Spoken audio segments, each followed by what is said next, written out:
Hello dear students, once again welcome you all to the Bishop Academy online classes. Today we understand about the business of chapter 2nd and it is our fourth part of this chapter.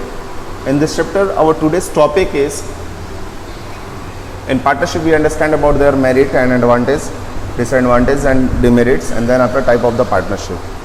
So first of all we understand about merits. तो last time मैंने आपको बताया था कि partnership होती क्या है। तो जैसे मैंने आपको कहा था कि पार्टनरशिप जो होती है एक या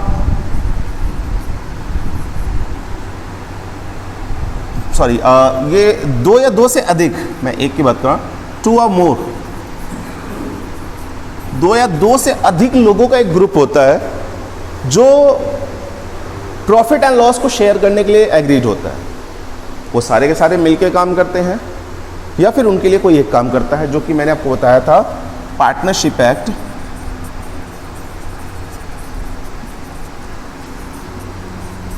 1932, पार्टनरशिप एक्ट 1932 के अकॉर्डिंग चीजें थी।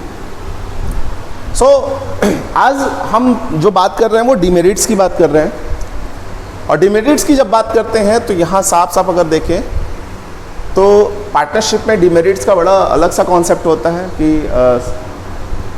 मेरिट है ये, इसके बाद डिमेरिट देखेंगे। मेरिट की अगर बात करें तो इससे पहला हमारा आता है इजी टू फॉर्म, आसानी से इसको बनाया जा सकता है। कैसे? कहता है एवरी, जैसे लास्ट वीडियो में कुछ चीज़ें थी जो छूट गई थी इसलिए मैंने फिर से इसमें मेरिट से इसको स्टार्ट किया है। तो इसमें कहता है it is a very easy to form a partnership firm as no legal information, यहाँ थोड़ा याद रखेंगे, लीगल इंफॉर्मेशन फॉर्मेलिटीज की बात करता है, are required to be completed, यानी कि लीगल फॉर्मेलिटीज की रिक्वायरमेंट नहीं होती है। इसमें जब हम पार्टनरशिप फर्म को क्या करते हैं, फॉर्मेशन में लाने का काम करते हैं। और साथ ही साथ कहता है every registration of the partnership firm is not compulsory according to the partnership act. Partnership act की बात करें तो 1932 के बारे में मैंने आपको बताया है, और यहाँ पे साफ साफ आपको बताया गया है कि पार्टनरशिप में क्या होता है। ये जो एग्रीमेंट जिसको हम डीड कहते हैं, याद रखिएगा नेक्स्ट टाइम हम लोग इसको समझेंगे, डीड कहते हैं, डीड की रिक्वायरमेंट नहीं होती। जरूरी नहीं है कि एग्रीमेंट बने तो ही हम क्या करें, पार्टनरशिप को जनरेट कर सकते हैं पार्टनरशिप। अब कहता है बैलेंस डिसीजन मेकिंग। अच्छा, थोड़ी चीज़ यहाँ पे समझने की जरूरत है कि जितने भी मेंबर होंगे, जितने भी पार्टनर होंगे, वो सारे के सारे अलग अलग स्ट्रीम में एक्सपर्ट होंगे, और जब अलग अलग स्ट्रीम में या सेम कॉन्सेप्ट में एक्सपर्ट हैं तो उनके थ्रू जो डिसीजन लिया जाएगा वो क्या होगा, ज़्यादातर बैलेंस्ड होगा, बेहतर डिसीजन होगा। और बेहतर डिसीजन कैसे? कहता है इन the partnership the partners can divided the work according to their skill and knowledge. Partner क्या करता है, अपने काम को अपने स्किल और नॉलेज के अकॉर्डिंग क्या करता है, डिवाइड कर लेता है।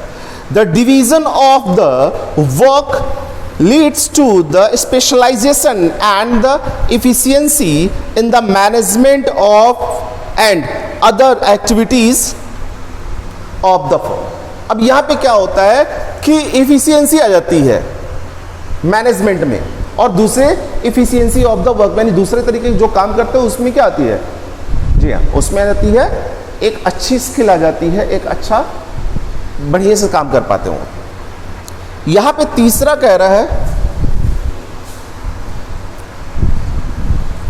यहाँ पे कह रहा है कि larger financial resources, financial resources का कैसा होगा, लार्ज होगा, बड़ा होगा। क्योंकि अब मान लीजिए क्या है, जब हम बात करेंगे सोल की, तो सोल प्रोप्राइटरशिप में क्या होगा, अकेले एक बंदा जब काम करेगा, ठीक है, तो उसके पास सब कुछ, उसके पास कैपिटल जो होगा वो क्या होगा, लिमिट होगा या लिमिटेड होगा, यूं समझ लीजिए। उसके पास जो कैपिटल होगा वो क्या होगा, लिमिटेड। जब कैपिटल लिमिटेड होगा तो जब रिक्वायरमेंट होगी तो वो उस रिक्वायरमेंट को फुलफिल नहीं कर पाएगा। और यहां पे क्या है, सोर्सेज, क्योंकि यहां बहुत सारे टू और मोर, जैसे अगर देखा जाए तो बैंकिंग की सिचुएशन में 10 और अदर कंडीशन में 20 की सिचुएशन थी, तो ये थोड़ा सा बना रहता है। और इसका फायदा ये होता है कि हमारे पास लोग होते हैं तो लोगों से हमें अच्छा कैपिटल भी मिल जाता है। यहां आगे भी कहता है the partnership of the firm of all partners contribute the sum amount of capital. Partnership में सारे पार्टनर क्या करते हैं, फर्म में कुछ ना कुछ अमाउंट कंट्रीब्यूट करने का काम करते हैं। ठीक है, अब ये भी कहता है as a result the financial resources of the partnership of the firm are larger than the sole proprietor. अब फाइनेंशियल रिसोर्सेज क्या है, अब एक बंदा 1 लाख रुपए ही मैनेज कर पा रहा है, तो अगर मान लीजिए 2 से अधिक बंदे हो, मान लीजिए 2 ही लोग हो, तो कम से कम अगर वो 1 लाख रुपए की बात करता है तो भी वो दोनों मिलके कम से कम 2 लाख रुपए का तो मैनेजमेंट कर ही लेंगे, राइट। तो वहां पे क्या हो गया, इस एक सोल प्रोप्राइटर वाले कैपिटल से तो पार्टनरशिप का कैपिटल क्या हो जाएगा, ज्यादा हो जाएगा।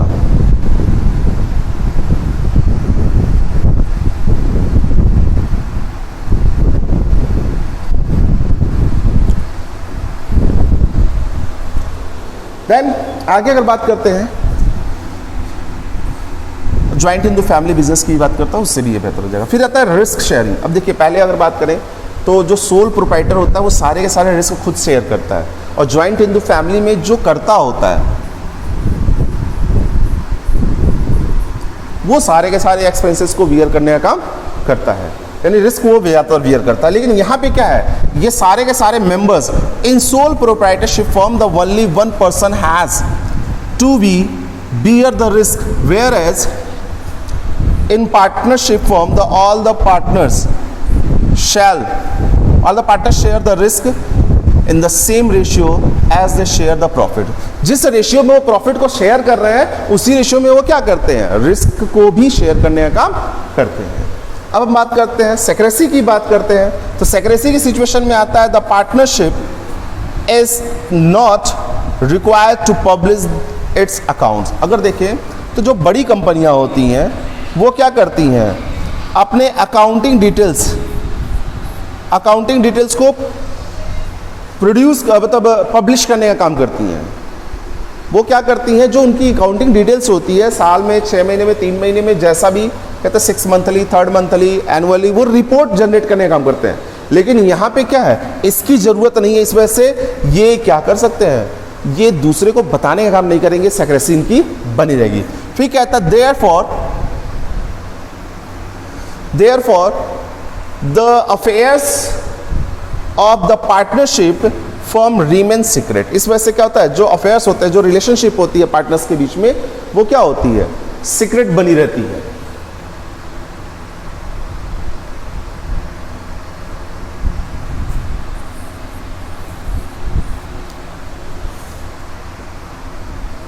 आगे अगर बात करते हैं, फिर कहता है only they take all the major decisions, so there is no chance to leakage of a trade secrets। सारे मेंबर्स मिलके जब डिसीजन लेते हैं, मेजर डिसीजन, क्योंकि छोटे छोटे डिसीजन तो वो हर एक मेंबर की जो रिस्पॉन्सिबिलिटी है उसके हिसाब से ले लेता है, लेकिन जो बड़े डिसीजन होते हैं वो सब मिलके लेते हैं, इस वजह से वहाँ पे सीक्रेट से लीकेज होने के चांसेस नहीं रहते हैं। ठीक है, नेक्स्ट की बात करें, अब डिमेरिट्स की बात कर लेते हैं। जब डिमेरिट्स की बात करते हैं तो यहां पे सिचुएशन आती है कि डिमेरिट्स एग्जैक्टली क्या, किस चीज की डिमेरिट्स है भाई यहाँ पे, तो कहता है अनलिमिटेड लायबिलिटीज होती है। जितने भी मेंबर होते हैं सबकी लायबिलिटी जो होती है अनलिमिटेड होती है। हर चीज़ का क्या है लाइफ में, हर एक चीज़ का क्या है, कुछ चीज़ों का तो फायदा है, तो कुछ मेरिट और डिमेरिट दोनों की होती है। ठीक है, दोनों की डिमेरिट्स होती हैं, फायदा भी है और नुकसान भी है। अब यहाँ पे भी कहता है the liability of the all the partners is unlimited. In case of loss the partners will not lose their business property but the credit can claim over their personal properties also and to get their account settle. अब यहाँ पे समझ लीजिए, अगर 1 लाख रुपए का क्या है लोन है फर्म के ऊपर, और फर्म का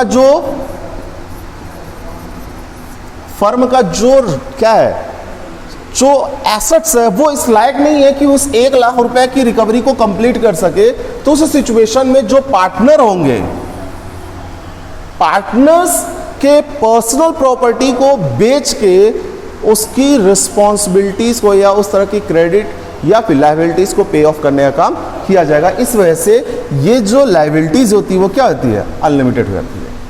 फिर कहता है लिमिटेड रिसोर्सेज, कहता है there is restriction on the number of the partners, partners के पास रिस्ट्रिक्शन होती है, hence the contribution in the terms of a capital investors is not the sufficient the large scale enterprises. कहता है कि partners के बीच, पार्टनर के पास अपनी रिस्ट्रिक्शन होती है, इस वजह से जो कंट्रीब्यूशन होता है पार्टनर्स का वो पूरी तरीके से क्या होता है, बड़े स्केल के जो फॉर्म्स होती है उनके अकॉर्डिंग नहीं होता। अब यहां पे भी कहता है as a result partnership face the problem of the expansion beyond the shifted the size.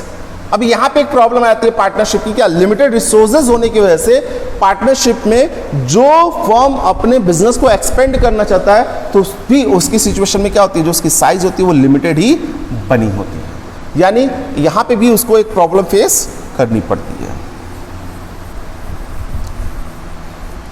Third point की बात कर ले तो थर्ड पॉइंट में हम कह सकते हैं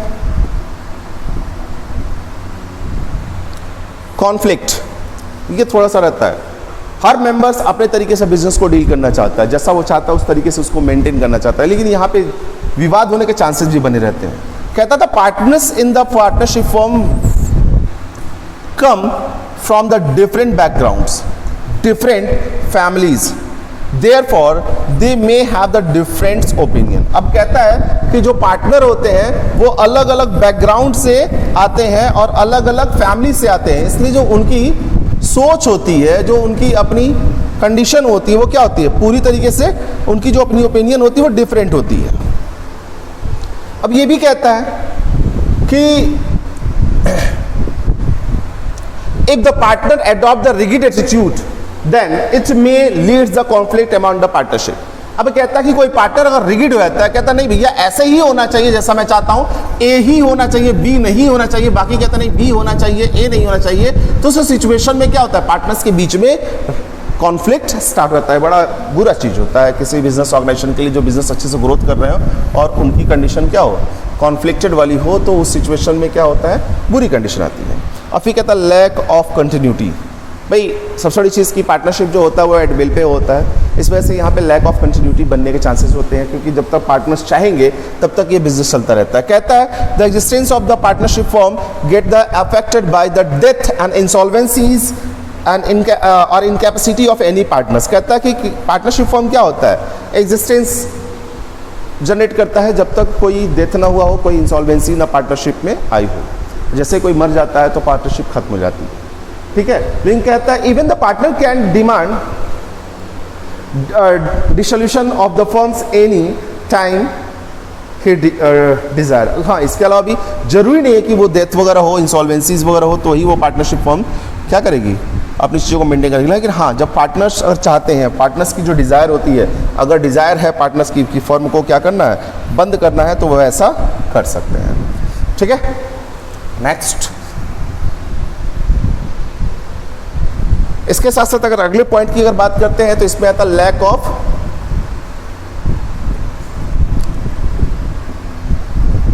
ऑफ पब्लिक कॉन्फिडेंस। सबसे बड़ी चीज क्या होती है, पब्लिक कॉन्फिडेंस तब आएगा जब इन्वेस्टमेंट या इन्वेस्टर्स अपनी रिपोर्ट्स को डिस्क्लोज करते हैं। एक इंडस्ट्री में जब तक अकाउंट्स की रिपोर्ट, जो एनुअल रिपोर्ट होती है, उसको डिस्क्लोज ना किया जाए तो लोगों को पता नहीं होता है कि फर्म रन अच्छी कर रही है या नहीं कर रही है। इस सिचुएशन में लोगों का जो कॉन्फिडेंस होता है वो थोड़ा सा क्या होता है, कम पड़ जाता है। लैंग्वेज भी कहता है कि lack of the public has less trust and the faith in the partnership firm because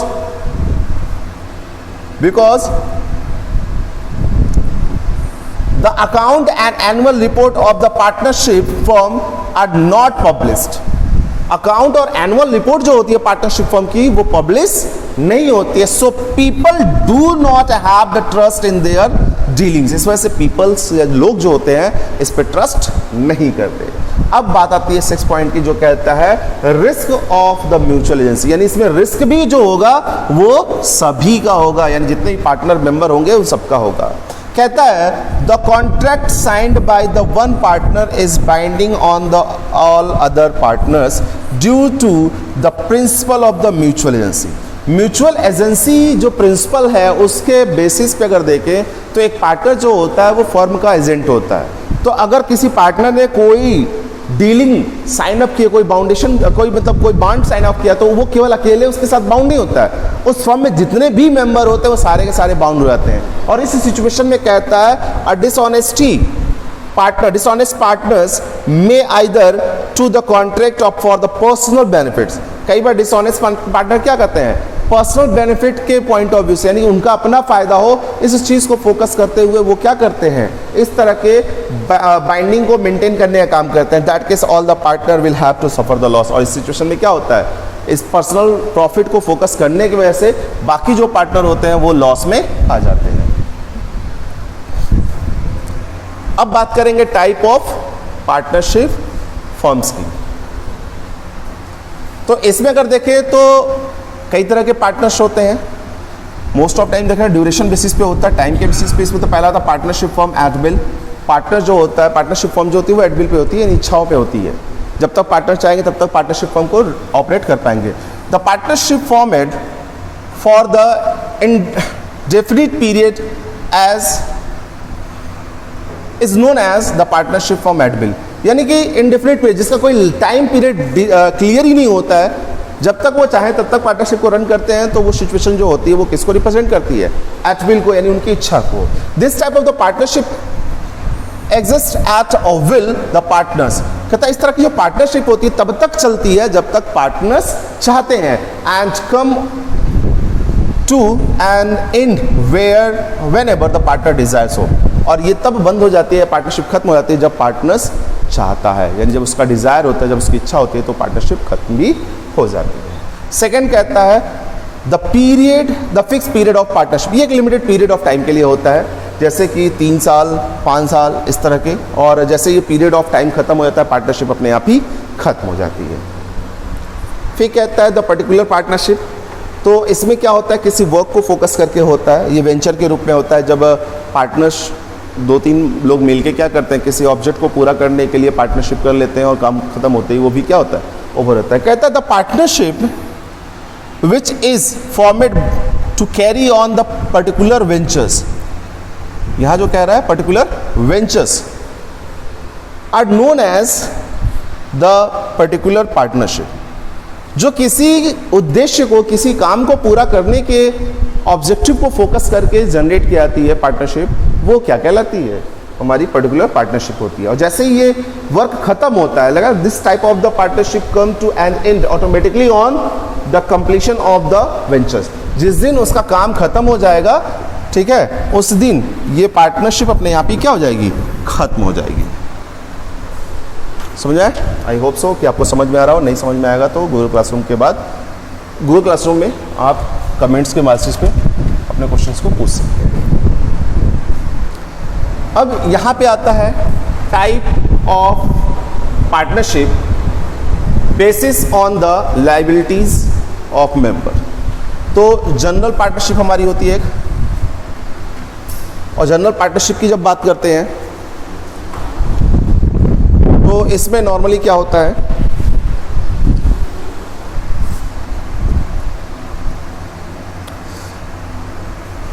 general partnership the partnership of in which the liabilities of all member is unlimited is known as a general partnership.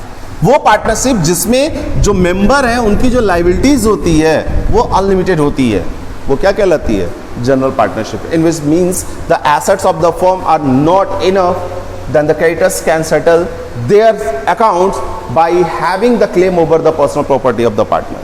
मतलब ये कि अगर assets जो claim है या credit वगैरह है, जो किसी तरीके की लायबिलिटीज है, अगर वो पूरी नहीं हो पा रही है फर्म के एसेट्स से, तो जो क्रेडिटर है, राइट, जो क्रेडिटर है वो क्या कर सकता है, वो क्लेम कर सकता है personal property of the partners के पर्सनल प्रॉपर्टी पे, और अपने जो ड्यूज है उसको वो सेटल कर सकता है। फिर कहता है सेकंड पॉइंट की बात करें तो लिमिटेड लाइबिलिटीज पार्टनरशिप, इनकी लाइबिलिटी जो होती है वो लिमिटेड होती है। इसमें कहता है the partnership form in which the liabilities of all partners expect the one person is limited to extend their shares in their partnership form is known as the limited partnership. कहता है कि जितना उसका पार्टनरशिप फॉर्म में share है, जैसा भी share है उसके हिसाब से ही उसका क्या है, अगर लाइबिलिटीज है तो वो क्या कहलाएगी, लिमिटेड लाइबिलिटीज पार्टनरशिप कहलाएगी। और ये चीज़ें जो है यहाँ 2008 के अकॉर्डिंग है। अब आगे अगर देखते हैं तो मेन फीचर्स की अगर बात कर लें तो sir liabilities of at least one partner must be unlimited. Partnership form में एक पार्टनर का कम से कम एक पार्टनर्स की लाइबिलिटी जो होती है वो क्या होती है, अनलिमिटेड होती है।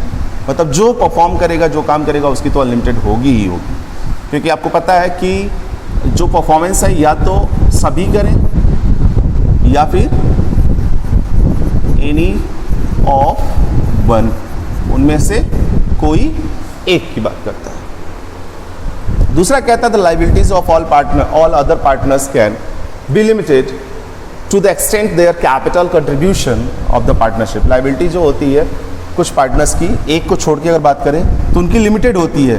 कैसे, जितना वो कंट्रीब्यूशन किए रहते हैं, कैपिटल कंट्रीब्यूशन जो होता है, जितना शेयर उनका होता है उसके हिसाब से उनकी लाइबिलिटी लिमिटेड होती है। फिर यहाँ पे कहता है थर्ड पॉइंट कि the partners with the limited liabilities are called the special partners और द लिमिटेड पार्टनर्स। वो पार्टनर जो लिमिटेड लाइबिलिटी के साथ पार्टनरशिप में इंट्रोड्यूस होते हैं वो क्या कहलाते हैं, स्पेशल पार्टनर कहलाते हैं या फिर लिमिटेड पार्टनर कहलाते हैं। देन नेक्स्ट पॉइंट की अगर बात करें तो कहता है special partner are not allowed to participate in the management of the firm. इनको मैनेजमेंट ऑफ द फर्म में पार्टिसिपेट करने के लिए अलाउ नहीं कहता, यानी कोई पार्टिसिपेशन इसका नहीं होता, कोई डिसीजन मेकिंग इनका पार्टिसिपेशन नहीं होता। फिफ्थ पॉइंट की अगर बात करें तो special partner has the right to inspect the account. इसके पास एक अधिकार होता है कि क्या चल रहा है, अकाउंट्स कैसा है, उसके बारे में वो जानकारी ले सकता है। दैन सिक्स पॉइंट की बात करें the special partners can withdraw his partnership whenever he desire. Special partner कभी भी क्या कर सकता है, जो पार्टनरशिप फॉर्म में उसे ज्वाइन कर रखा उस पार्टनरशिप फॉर्म को छोड़ सकता है, यानी पार्टनरशिप से रिजाइन कर सकता है जब भी वो क्या चाहे, डिजायर करे, जब भी उसकी इच्छा हो। फिर कहता है डेथ की अगर बात करें यहाँ पे, डेथ इंसॉल्वेंसी और incapacity of special partner does not affect the existence of the partnership form. कहता है कि पार्टनर्स की डेथ हो जाए, इनकैपेसिटी यानी वो इस लायक ना रहे कि पार्टनरशिप फॉर्म को रन करा सके, या किसी तरीके की और भी मिस हैपनिंग हो, तो उसका जो फ़र्क होता है वो यानी उसके पार्टनरशिप फर्म के ऊपर कोई फ़र्क नहीं पड़ता, यानी पार्टनरशिप फर्म रन करती रहती है। तो ये अगर देखें तो मेन फीचर्स हैं लिमिटेड पार्टनरशिप के लिए, और ये उसका ड्यूरेशन के बेसिस पे और बेसिस ऑन द लाइबिलिटीज़ के बेसिस पे टाइप ऑफ पार्टनर है। नाउ अब पार्टनर्स कितने, वो तो पार्टनरशिप थी, अब पार्टनर्स कितने होते हैं। जब पार्टनर्स की बात करते हैं तो टाइप ऑफ पार्टनर की जब भी बात करेंगे तो इस सिचुएशन में हमारे पास एक्टिव पार्टनर आएगा,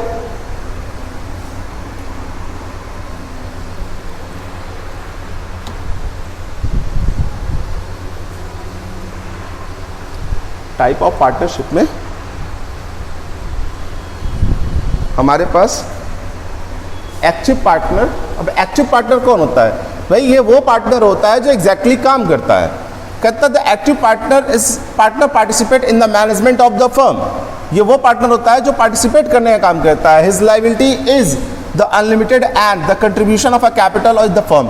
ठीक है, ये क्या करता है, इसकी लायबिलिटीज अनलिमिटेड होती है और फर्म में कंट्रीब्यूट भी करने का काम करता है। He gets the share in the profit and the loss of the company या सॉरी फर्म में जो भी प्रॉफिट या लॉस होता है उसको ये शेयर करने का काम करता है। यानी ये वो बंदा होता है जो काम करता है एग्जैक्टली। ये कौन, एक्टिव पार्टनर। फिर स्लीपिंग पार्टनर की अगर बात करें या डॉर्मेंट पार्टनर की बात करें तो इसका जो काम होता है वो केवल कंट्रीब्यूशन को मेंटेन करता है और प्रॉफिट एंड लॉस को ये बियर करता है, लेकिन ये जो एक्टिविटीज होती है do not participate in the management, वो मैनेजमेंट में पार्टिसिपेट नहीं करता, यानी किसी तरीके से एक्टिव रोल को प्ले नहीं करता, यानी वो पार्टनर जो एक्चुअली मैनेजमेंट में पार्टिसिपेट नहीं करता वो क्या कहलाता है, स्लीपिंग पार्टनर या डोरमेंट पार्टनर कहलाता है। ये केवल प्रॉफिट एंड लॉस में पार्टिसिपेट करता है और कैपिटल कंट्रीब्यूशन में पार्टिसिपेट करता है। इसकी भी लायबिलिटी जो होती है वो क्या होती है, अनलिमिटेड होती है।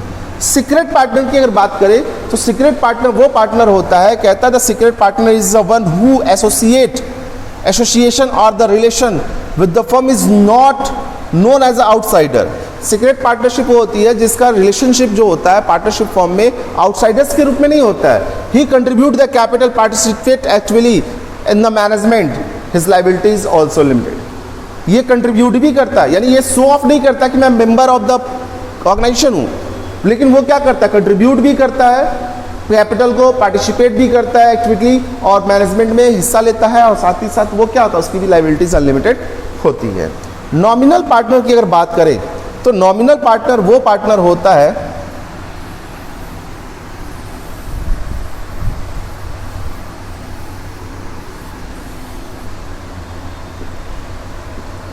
अब नॉमिनल पार्टनर कौन होता है, कहते हैं nominal partner are not a real partner of the firm. ये रियल पार्टनर फर्म का नहीं होता। These partners do not contribute any capital. ये पार्टनर्स क्या करते, कोई भी तरीके का कैपिटल कंट्रीब्यूट नहीं करते हैं। Do not participate in management, do not have the limited liabilities, do not get the share in the property. कोई भी चीज़ ना वो उनके पास कोई पार्टिसिपेट करते हैं मैनेजमेंट में, ना ही उनको कोई शेयर दिया जाता, ना ही वो कोई कैपिटल कंट्रीब्यूशन करते हैं। और साथ ही कहते हैं nominal partner is only the land is name and reputation for the benefits of the firm. अब नॉमिनल पार्टनर करता क्या है, ये भाई साहब जो दिख रहे हैं आपको नॉमिनल पार्टनर के रूप में, ये क्या करते हैं, इनके नाम को, नेम को फर्म क्या करता है, यूज करता है अपने बेनिफिट के लिए। यानी कि मान लीजिए मिस्टर एक्स जो है,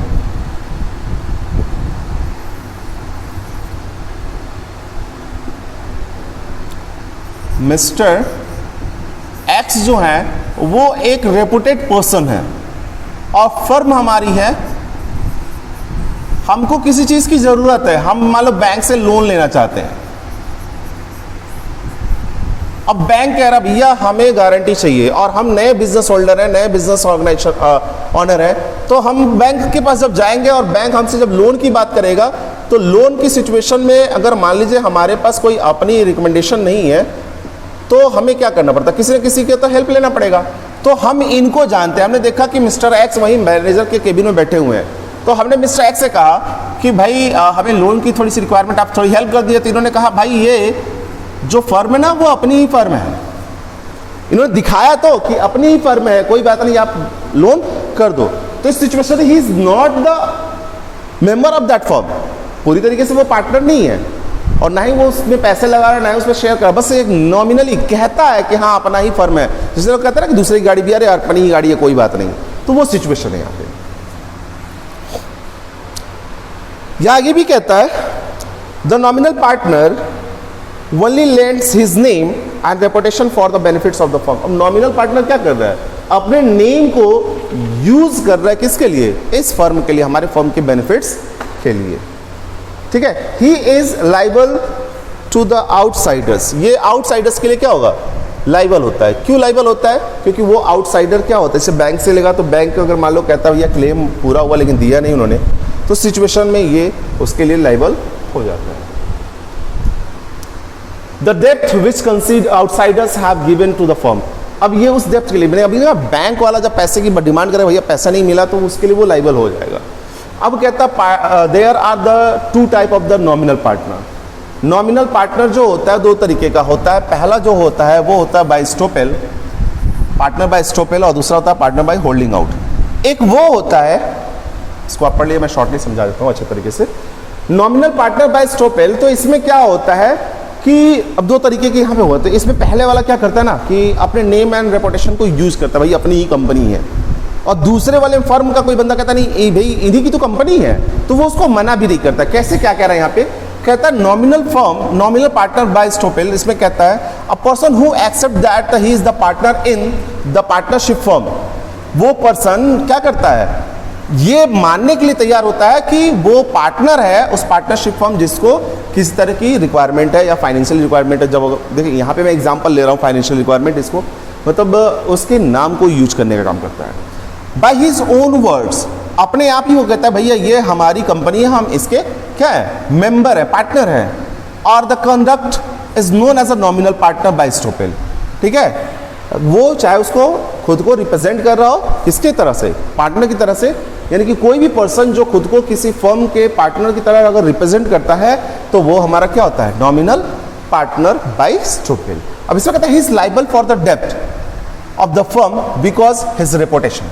अब वो व्यक्ति से हमने मिस्टर एक्स की बात की, तो मिस्टर एक्स ने हमारी फर्म को अगर हेल्प किया तो उस हेल्प की वजह से क्या होगा, मिस्टर एक्स अगर हमारी फर्म क्या होती है, फेल कर जाती है लोन को पे ऑफ करने में, तो सिचुएशन मिस्टर एक्स क्या करेंगे, उसके लिए रिस्पॉन्सिबल हो जाते हैं अपनी reputation. For the example mister X as active partner of the partnership firm applies for a loan. और मिस्टर एक्स क्या है, एक एक्टिव पार्टनर है और वो क्या कर रहे हैं, लोन को अप्लाई कर रहे हैं, ठीक है। अब mister A who is not the partner requested the financier to give the loan to the firms.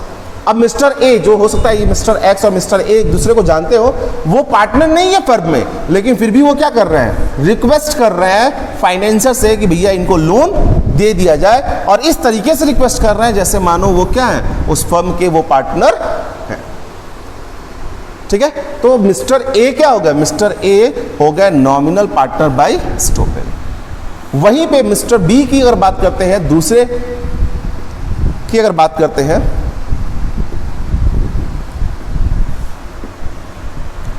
Nominal partner by the holding out. अब ये क्या कर, ये तो खुद कह रहा है और यहां पे वो कहता भी नहीं है और मना भी नहीं करता है। कहता the partner who does not call himself as a partner in the firm but who does not object when the others call him as a partner in the firm.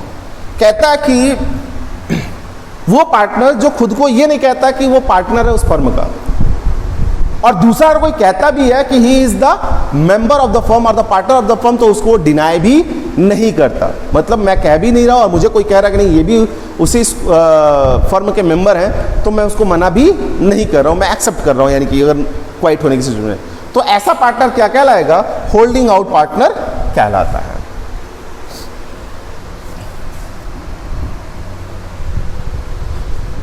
अब माइनर पार्टनर की बात करते हैं।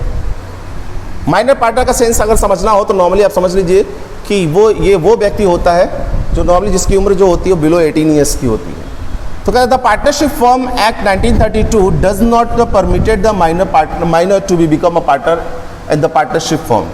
मतलब अगर वो व्यक्ति जिसकी एज क्या है, 18 से लो है या बिलो है, उसको जो 18 प्लस में नहीं है, 18 से कम में है, तो उसको पार्टनरशिप एक्ट 1932 कभी नहीं कहता है कि आप उसको पार्टनर बनाइए।